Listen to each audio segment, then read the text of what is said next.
Hello everyone, welcome to Knowledgist. आज हम बात करने वाले हैं हिंदी प्रैक्टिस की। ठीक है, आज हमने आपके लिए एक छोटा सा सेशन लाया हुआ है। इसमें हम हिंदी क्लोज टेस्ट की प्रैक्टिस करेंगे। ओके, हिंदी क्लोज टेस्ट होगा आपका ये। इससे आपको ये समझ में आएगा कि क्या स्टैंडर्ड है हिंदी के, क्या लेवल होते हैं हिंदी का। ठीक है, क्या स्टैंडर्ड है हिंदी का, इसका क्लोज टेस्ट या और आगे फर्दर जो भी क्लासेस आएंगी उससे आपको हिंदी की एग्जैक्ट लेवल जो जीबीओ में आती है उसका अंदाज़ा लगेगा। ठीक है, और इसी लेवल को आपको लेकर के चलना है। चलिए देख लेते हैं, फिर इस छोटे से सेशन को स्टार्ट करते हैं। तो स्वागत है आपका चैनल पे। मैं हूं सौरभ पांडे। आप में मुझे फॉलो करना चाहते हैं तो सौरभ पांडे ऑफिशियल पर मेरे इंस्टाग्राम चैनल को फॉलो कर सकते हैं, या फिर आप मेरे Saurabh Pandey official Telegram channel को फॉलो कर सकते हैं, जहां आपको मेरे हर वीडियो के लेक्चर का पीडीएफ अवेलेबल हो जाएगा। इसी के साथ कुछ और बातें मैं आपको बता देता हूं। आप चाहें तो GBO, RRB GBO scale 2 scale 3 के कोर्सेज में इनरोल कर सकते हैं knowledge.in पर जा करके, और आप चाहें तो हमारे ऐप को डाउनलोड करके वहां से भी कोर्सेज को इनरोल कर सकते हैं और कुछ वीडियोस का फ़ायदा उठा सकते हैं। ओके, इसी के साथ एक और छोटी सी बात मैं आपको बता दूं कि आप चाहें तो इस ग्रुप को ज्वाइन कर सकते हैं, जहाँ पर आपके सभी डाउट्स क्लियर कर दिए जाएंगे और वीडियोज़ के लिंक्स आपको मिलते रहेंगे ताकि आप रेगुलर अपडेट होते रहें। चलिए, एक छोटा सा ये है हमारा क्लोज टेस्ट। ये हिंदी का क्लोज टेस्ट है। आपको लेवल देख करके कुछ अंदाज़ा हो जाएगा क्या है ये। ठीक है ना। चलिए अब हम इसको पढ़ना शुरू करते हैं। देखिए, शिवालिक की सूखी डैश पहाड़ियों पर मुस्कुराते हुए ये वृक्ष द्वंद्वातीत है। ध्यान दीजिएगा, ये वर्ड हो सकता है आप इसका मीनिंग ना जान रहे हो। ठीक है, लेकिन यहाँ आपको हर वर्ड की मीनिंग आए ये कोई ज़रूरी नहीं है। ठीक, लेकिन आपको यहाँ से मतलब होना चाहिए। आप यहाँ क्या पुटअप करेंगे। ठीक है, यहाँ का ऑप्शन ज़रा देख लेते हैं। ऑप्शन क्या है? ऊंची, सघन, नीरस और विशालकाय। जरा फिर से आते हैं वापस। शिवालिक की ऊंची पहाड़ियों पर मुस्कुराते हुए, ये भी सेट बैठ रहा है। अगर आप लोग जो भी क्लोज टेस्ट इसको सॉल्व करता होगा वो इसी फॉर्मेट से इसको सॉल्व करता है। या हम कहें कि लगभग 60 to 70% लोग क्या करते हैं, कौन सा सेट बैठ रहा है, पढ़ा, उस लैंग्वेज को पढ़ा, उस लैंग्वेज में पढ़ने में जो उनको सुटेबल बैठा वो उसे पुट कर दिया। लेकिन ध्यान दीजिएगा, ये वो नॉर्मल हिंदी नहीं है कि आपने बस कुछ नॉर्मल वे से उसको रीड किया और पकड़ में आया और उसे सेट कर दिया। मैं आपको बताऊंगा यहाँ क्या एग्जैक्टली सेट होगा और क्यों होगा। चलिए देखते हैं। शिवालिक की सूखी डैश पहाड़ियों पर मुस्कुराते हुए ये वृक्ष द्वंद्वातीत हैं। देखिए, शिवालिक की ऊंची पहाड़ियों पर, बहुत सही, ये भी सेट हो रहा है। शिवालिक की सघन पहाड़ियों पर, ये कह सकते हैं थोड़ा बहुत सेट हो रहा है, थोड़ा बहुत नहीं। शिवालिक की नीरस पहाड़ियों पर, ये भी सेट हो रहा है, सेट नहीं भी हो रहा। शिवालिक की विशालकाय पहाड़ियों पर, ये भी आपका सेट हो रहा है। तो फिर लगभग इसमें 3 ऑप्शन सेट हो रहा है। अब एक कंफ्यूजन बढ़ा, तो इसलिए कह रहे हैं कि ये फॉर्मेट से आप चलेंगे तो आप इस लेवल के हिंदी को आप नहीं वो कर पाएंगे, क्रैक कर पाएंगे। ठीक है, तो आपको यहाँ समझना होगा। अब चलिए थोड़ा इसको समझते हैं। शिवालिक की सूखी पहाड़ियों पर मुस्कुराते हुए, ध्यान दीजिएगा, यहां से आपको जो है ना वो अलग हो जाता है, यहां से स्टोरी अलग हो जाती है, या कहें कि यहां से पद चेंज हो जा रहा है। कैसे? यहां पहले पहाड़ी के बारे में बताया गया, तो पहाड़ी के बारे में जो भी बताया गया वो क्या बताया जा रहा है। आप देखिए, यहां एक वर्ड दिया हुआ है सूखी। सूखी क्या है हमारा? अगर आप इसको पढ़ें तो शिवालिक की सूखी एक निगेटिव वर्ड है। ठीक है, और सूखी के आगे जो भी आएगा, ठीक है, वो पहाड़ी के बारे में बताएगा। ठीक है, यानी कि ये भी निगेटिव वर्ड है जो पहाड़ी के बारे में बता रहा है। तो आप एक चीज ध्यान दीजिए, सूखी के बाद मतलब निगेटिव के बाद फिर आपको निगेटिव वर्ड ही लाना है। ठीक है, ये चीज होती है। सूखी के बाद ऊंची कोई निगेटिव वर्ड नहीं है। ठीक है, ऊंची मतलब पहाड़ की बढ़ाई हो रही है, तो ये नहीं आएगा। ठीक है, अब यहां पर हम आपको यहां लेके चलते हैं। अब देखिए, शिवालिक की सूखी और ऊंची, ऊंची क्यों नहीं आएगा आपको समझ में आया, क्योंकि ये निगेटिव वर्ड नहीं है, ठीक है। ऊंची और सघन, सघन भी एक पॉजिटिव वर्ड होता है पहाड़ के लिए, तो इसलिए ये भी नहीं आ सकता। सूखी और नीरस, नीरस क्या है, नीरस एक निगेटिव वर्ड है, विशाल का है तो फिर पॉजिटिव वर्ड है इसलिए नहीं आएगा। तो क्या हुआ, नीरस, नीरस एक निगेटिव वर्ड है, तो सूखी और नीरस पहाड़ियां, ठीक है। अब वापस चलते हैं हम। अब देखिए यहाँ पे, शिवालिक की सूखी और नीरस पहाड़ियों पर मुस्कुराते हुए ये वृक्ष द्वंद्वातीत है। समझ में आया। यहाँ से चूंकि पैरा चेंज हो गया था तो यहाँ से फिर और चीज़ें हो गई थी, लेकिन आपको समझने कितने दूर में था, इतने दूर में था, ठीक है ना। सिर्फ इतने दूर में आपको समझना है और इसे निकालना है, ठीक है। आगे चलते हैं। अलमस्त हैं, ठीक है। मैं किसी का नाम नहीं जानता, कुछ नहीं जानता, शील नहीं जानता, पर लगता है ये जैसे मुझे अनादिकाल से जानते हैं। किसके बारे में बात हो रही है, ये पहाड़ियों के बारे में बात हो रहा है, ठीक है। पहाड़ियों पे जो वृक्ष हैं उनके बारे में बात हो रहा है। आगे चलते हैं। जैसे मुझे अनादिकाल से जानते हैं, इन्हीं में से एक छोटा सा, बहुत ही, ध्यान दीजिएगा यहाँ पर फिर पेड़ के बारे में बोला जा रहा है, ठीक है। बहुत ही डैश पेड़ है, यहां पर अब पेड़ के बारे में बोला जा रहा है, ठीक है। तो पेड़ जो है क्या दिया, एक डेफिनेशन दे दिया पेड़ का कि वो छोटा सा है, ठीक है। अब आगे जब आप पढ़ेंगे सेंटेंस तब आपको समझ में आएगा। अब हम आपको ऑप्शन पे ले चलते हैं। छोटा सा, छोटा है तो सघन, सघन एक नॉर्मल वर्ड है जो उस पेड़ का एक्सप्लेनेशन नहीं दे सकता, ठीक है। हरा, तो छोटा सा हरा पेड़, ये लॉजिकली सही नहीं है। छोटा सा मनोरम पेड़, मनोरम सिर्फ दृश्य होता है, ठीक है ना। मनोरम, छोटा सा मनोरम पेड़ ये नहीं हो सकता है। तो छोटा को ही और आगे प्रोपागेट करने वाला, मतलब छोटा को ही जो इंडिकेट करेगा वो इसमें एक वर्ड है ठिगना, ठीक है। छोटा सा या ठिगना सा, हम कह सकते हैं कि छोटा का ही एक पर्यायवाची है ठिगना, इसलिए हम उसके आगे उसको लगाएंगे। यहां देखिए, फिर इन्हीं में से एक छोटा सा बहुत ही ठिगना पेड़ है, ठीक है। पत्ते चौड़े भी हैं, बड़े भी हैं, फूलों से तो ऐसा लदा है कि कुछ पूछिए नहीं, ठीक है। ये करेक्ट एक्सप्लेनेशन है। आगे देखते हैं। कुछ पूछिए नहीं, अजब सी अदा है, मुस्कुराता जान पड़ता है। किसके बारे में बात हो रहा है, देखिए। अब हम इसको तो एक आपकी स्टोरी क्रिएट करते हैं।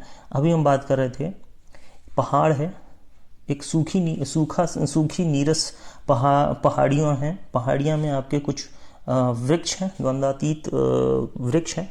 ये वृक्ष में एक छोटा सा वृक्ष है, जो वृक्ष जो है वो क्या है, एक छोटा सा ठिगना सा है जिसके पेड़ पत्ते बहुत बड़े बड़े हैं और फूलों से वो लदा हुआ है। अजीब सी अदा है। ये टोटल एक्सप्लेनेशन किसके लिए है, पेड़ के लिए है। उस ठिगने पेड़ के लिए आ गई। मुस्कुराता जान पड़ता है, लगता है पूछ रहा है कि क्या तुम मुझे भी नहीं पहचानते। उनका कहना है, जो राइटर है उनका कहना है कि लगता है वो मुझसे पूछ रहा है, वो ठिगना पेड़ कि क्या तुम मुझे भी नहीं पहचानते। राइटर का जवाब है, पहचानता तो हूं। अब देखिए, पहचानता तो हूं, अब यहां पर बहुत कंफ्यूजन है, ठीक है। पहचानता तो हूं, आप कह सकते हैं बेशक पहचानता हूं, शायद पहचानता हूं, अवश्य पहचानता हूं, यकीनन पहचानता हूं। यहां कंफ्यूजन है, ठीक है। आई होप मैं इसका आंसर आपको बाद में बताऊंगा।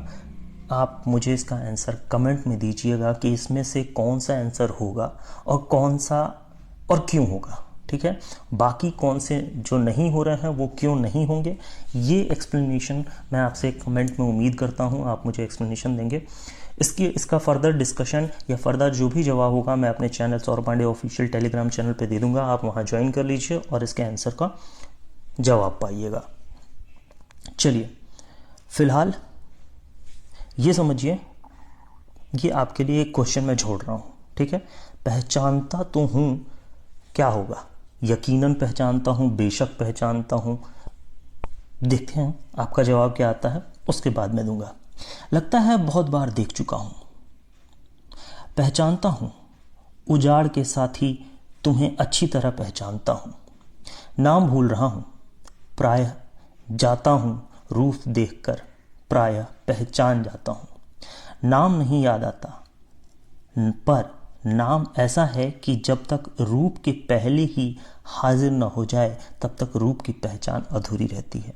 क्वेश्चन या हम कहें लैंग्वेज की आप टफनेस देख रहे होंगे किस लेवल पर ये है, इसको समझने की कोशिश कीजिएगा और इस तरह के जो भी कंटेंट आपको मिले उसको कंज्यूम करने की कोशिश कीजिएगा। मैं भी आपको इस तरह की कंटेंट लाके देता रहूँगा विद लेवल, उसी लेवल का आपको मिलेगा। अगर आपको कंटेंट अच्छा लग रहा है तो प्लीज़ लाइक शेयर और सब्सक्राइब ज़रूर कर दीजिए, ज़्यादा से ज़्यादा शेयर कीजिए। आगे देखते हैं। भारतीय पंडितों का सैकड़ों बार का कचारा निचोड़ा प्रश्न सामने आ गया। रूप मुख्य है या नाम? नाम बड़ा है या रूप? पद पहले या पदार्थ? पदार्थ सामने है, पद नहीं सूझ रहा है। मन व्याकुल हो गया है, स्मृतियों के पंख फैलाकर सुदूर डैश के कोने में झांकता रहता है। पॉइंट एक चीज़ और समझिएगा, कई लोग क्या करते हैं कि जल्दी जल्दी में इतना पढ़ लिया बाकी स्किप कर दिया, वहाँ से मीनिंग बदल जाती है। इसलिए आपके सामने मैं पूरा पढ़ रहा हूँ। जब आप पढ़ने की प्रैक्टिस करेंगे तो आपको समझ में आएगा कि आप जल्दी जल्दी पढ़ लेंगे और जल्दी जल्दी पढ़ के आपको समझते चलना है। जब आप जल्दी जल्दी पढ़ लेंगे तो उसका एक्यूरेट आंसर बना पाएंगे, वरना अगर आप स्किप करके सिर्फ फिलिंग द ब्लैंक्स वाले के पास की चीज़ें पढ़ेंगे तो नहीं कर पाएंगे, या करेंगे भी तो गलत जवाब देंगे। ठीक है, मैक्सिमम चांस है कि आप गलत जवाब देंगे। चलिए, अब यहाँ क्या कह रहा है कि ये सारी चीज़ें तो हो गई। मन व्याकुल हो गया स्मृतियों के पंख फैलाकर। स्मृति मतलब क्या होता है? यही एक वर्ड है, ये आपका कीवर्ड है एक तरह से समझिए, जहाँ से आप आंसर को खोल पाएंगे अपने। स्मृतियों के पंख फैलाकर, स्मृति कहाँ से आती है? बैक से, मतलब आपकी पीछे की जो घटनाएं हैं उनमें से। और पीछे की घटनाएं, ध्यान दीजिएगा, फैलाकर सुदूर डैश के कोनों में झांकता है। कहाँ? पीछे, मतलब अतीत के कोनों में झांकता है। ठीक है, आंसर देखिए, पीछे। भविष्य तो हो नहीं सकता क्योंकि पीछे स्मृतियों में जा रहा है, तो भविष्य, स्मृतियों का, भविष्य का कोई स्मृति नहीं होता। ठीक, कंदराओं में कैसे झांकेगा? स्मृति है, स्मृति कंदराओं में नहीं झांकती। अतीत में व्यथा तो है नहीं भाई, व्यथा में तो झांकेगा नहीं। कहने का मतलब ये है कि स्मृति व्यथा की स्मृति है, लेकिन यहाँ ज़रूरत किस चीज़ की है? यहाँ एप्रोप्रिएट वर्ड अतीत है। ठीक है, तो अतीत में झांक करके वो ये चीज़ का सॉल्यूशन निकालेगा। आगे देखते हैं। अतीत के कोनों में झांकता रहा, सोचता हूं इसमें व्याकुल होने की क्या बात है? नाम में क्या रखा है? What's there in a name? नाम की जरूरत ही हो तो 100 दिए जा सकते हैं। सुस्मिता, गिरिकांता, वनप्रभा, शुभ्र किरीटिनी, मदोद्धता, विजयताप्ता। ध्यान दीजिएगा, वर्ड्स देख रहे हैं आप, ये क्यों बनाए गए हैं? ये जो आपको बनाए गए हैं, ये आपकी रीडिंग हैबिट को चेक करने के लिए बनाया गया है। आप कितने जल्दी पढ़ के इसको आगे बढ़ जाते हैं, कितना आप इसको समझते हैं और कितना स्किप करते हैं। ठीक है, हो सकता है कई लोग इसको पढ़ने में टाइम वेस्ट कर दें। ठीक है, कोई ज़रूरी नहीं है कि आपको एक्यूरेट पढ़ना आना चाहिए, अगर आपको समझ में आ रहा है तो बहुत है। ठीक है, ये आपका एक तरह से कहिए ये लूप्स हैं। यहाँ अगर आप इसको पढ़ने में फंस गए तो फंस जाएंगे। ठीक है, तो रीडिंग हैबिट से आपको ये पता चलेगा कि क्या चीज़ पढ़नी है और क्या चीज़ अगर आप स्किप कर दें तो कोई दिक्कत नहीं है। ठीक है, जैसे विजयताप्ता, अलका बतंसा, तो क्या अलका बतंसा अब ये पढ़ने की आपको ज़रूरत नहीं है। क्यों? क्योंकि यहाँ इसका कोई मतलब नहीं है। अगर आप नाम जान भी जाएंगे या नाम करेक्टली पढ़ भी लेंगे तो यहाँ आगे की स्टोरी से उसका अटैचमेंट नहीं है। ठीक है, यहाँ वो कह रहा है, कवि ये कह रहा है कि नाम तो कुछ भी रख सकते हैं हम, ये नाम रख सकते हैं। तो इसको एक्यूरेट पढ़ने की कोशिश आपको करनी ही नहीं चाहिए। अच्छी बात है कि अगर आप फ्लो में एक्यूरेट पढ़ ले जाते हैं, बहुत अच्छी चीज़ है, लेकिन जिनको नहीं पढ़ना आता है, उनको इस पर टाइम वेस्ट नहीं करना है। मैं ये कहना चाह रहा हूँ, क्वेश्चंस को समझिए और टाइम वेस्ट किए बिना आगे बढ़ जाइए। अब यहाँ पर आप आराम से स्किप कर सकते हैं। तो आई होप जब आप प्रैक्टिस करेंगे तो आपको समझ में आएगा कि कौन से पार्ट को हम स्किप कर सकते हैं और कौन सा पार्ट पढ़ना जरूरी है। तो आप यहाँ से पूरा पार्ट स्किप कर सकते हैं, इसके लिए एक्सपर्ट होने की कोई ज़रूरत नहीं है। बहुत से नाम हैं। या फिर अब देखिए, फिर अब पौरुष से रिलेटेड आएगा जो फिर आपको फंसाएगा। या फिर पौरुष व्यंजक नाम भी दिए जा सकते हैं, जैसे अकुतोभ्य हो गया, गिरिगौरव हो गया, कुटोल्लास हो गया, अपराजित हो गया, धरती धकेल हो गया, पहाड़ फोड़ हो गया, पाताल भेद हो गया, पर मन नहीं मानता। अब यहाँ से देखिए पर लग गया, यानी कि यहाँ से फिर पूरी स्टोरी चेंज हो गई। यहाँ आपको ये चीज़ें समझनी होंगी। खैर, मतलब नाम तो कई हो सकते हैं, पर मन नहीं मानता। नाम इसलिए बड़ा नहीं है कि वह नाम है, वह इसलिए बड़ा होता है कि उसकी सामाजिक, अब देखिए सामाजिक, हम कह सकते हैं सामाजिक स्टेटस, चलिए देख लेते हैं। खैर, सामाजिक डैश मिली होती है। अब सामाजिक डैश, ध्यान दीजिएगा, यहाँ दो चीज़ें हैं। वेट अ मिनट, सामाजिक और मिली होती है। मिली आपका स्त्रीलिंग है, इसके वर्ड, इसके आगे जो वर्ड आएगा वो ऐसा वर्ड आएगा जिसका आगे चल के जो स्त्रीलिंग होगा, जो जिसके आगे ये स्त्रीलिंग लगा हुआ है, मिली है। ठीक, सामाजिक क्या है? सामाजिक एक कॉमन वर्ड है, ठीक है। सामाजिक परिस्थितियां, सामाजिक के आगे भी जो वर्ड आएगा वो क्या आएगा? स्त्रीलिंग आएगा, ठीक है। तो यानी कि आपको ये जो बीच का वर्ड चाहिए ना, ये स्त्रीलिंग होना चाहिए। चलिए देखते हैं। सामाजिक अस्मिता, आप ध्यान दीजिएगा, सामाजिक अस्मिता मिली होती है, बैठ सकता है। अब अस्मिता बैठ सकता है, ठीक है, लेकिन अभी हम आगे बात करेंगे मीनिंग की भी। सामाजिक स्वीकृति मिली होती है, ठीक। सामाजिक शरण मिली होती है नहीं, अगर सामाजिक शरण होगा तो मिला होता है, हो जाएगा, ठीक है। लेकिन मिली होती है लिखा हुआ है तो इसलिए शरण तो नहीं होगा। सामाजिक सहानुभूति मिली होती है, ठीक है। अब बात आती है, यहां हमने देखा कि 3 मैच कर रहे हैं, एक तो हमने आउट कर दिया। आगे देखते हैं इसमें और कैसे समझ सकते हैं। देखिए क्या चीज के लिए था, नाम था ना, तो नाम से अस्मिता का कोई इसमें रोल नहीं है, नाम का अस्मिता से कोई लेना देना नहीं है, ठीक है ना। तो सामाजिक अस्मिता मिली होती है, नाम से क्या आपको सामाजिक अस्मिता मिलेगी, इसलिए ये नहीं हो सकता, ठीक। दूसरा एक और जो रीजन था, सामाजिक सहानुभूति, नाम में सहानुभूति कैसी होगी, ठीक है। क्या होगा? सामाजिक स्वीकृति मिली होती है, ठीक है। रूप व्यक्ति सत्य है, नाम समाज सत्य है। नाम उस पद को कहते हैं जिस पर समाज की मुहर लगी होती है। ध्यान दे रहे हैं, नाम उस पद को, अगर वहां से भी क्लियर ना हो कि स्वीकृति होगा कि नहीं, तो यहाँ देखिए उसको, स्वीकृति को बहुत आराम से यहाँ एक्सप्लेन किया जा रहा है कि नाम उस पद को कहते हैं जिस पर समाज की मुहर लगी होती है। दैट वाज कॉल्ड मुहर। अगर लग रही है तो सहानुभूति नहीं है, या हम कहें कि वो अस्मिता नहीं है, ठीक है। मुहर लगी हुई है, इसका मतलब है स्वीकृति की ही बात कर रहा है। आधुनिक शिक्षित लोग जिसे सोशल सैंक्शन कहते हैं, एकदम क्लियर कर दिया। स्वीकृति आपका देखिए social sanction, that was called स्वीकृति, ठीक है। तो इस तरह से आपको पढ़ना है और इस तरह से आपको इस चीज को सॉल्व करना है, ठीक है। हमने आपको कहा था कभी कभी 5+5 दे देता है, ठीक है ना। तो ऐसे आपको पैराग्राफ दे देगा बड़े से, जिसको आपको 5-5 में दे देगा और ये 10 नंबर के हो जाएंगे आपके, ठीक है। इस तरह के क्वेश्चंस आएंगे आपके हिंदी में, ये लेवल होगा आपका हिंदी का। आई होप आप समझ रहे होंगे। हो सकता है इससे कभी कभी और हार्ड दे देता है तो थोड़ा बहुत और हार्ड आपको जाएगा, जिसकी मैं फिर से आपको कह रहा हूँ, मैं प्रैक्टिस कराऊंगा। लेकिन इसके लिए सिर्फ आपको वीडियो को वॉच करना है और ज़्यादा से ज़्यादा व्यूज़ देना है, ताकि मुझे पता चले कि आप भी मोटिवेट हो रहे हैं मेरे इन कंटेंट से। और अगर आपको कंटेंट अच्छा लग रहा है तो प्लीज़ लाइक, शेयर और सब्सक्राइब ज़रूर कीजिए, वो मत रोकिए, और मोटिवेट मुझे भी कीजिए, जिससे कि मैं आपको अच्छे से कंटेंट ला करके दे सकूं। चलिए इसी के साथ नेक्स्ट वीडियो में मिलेंगे, तब तक के लिए गुड।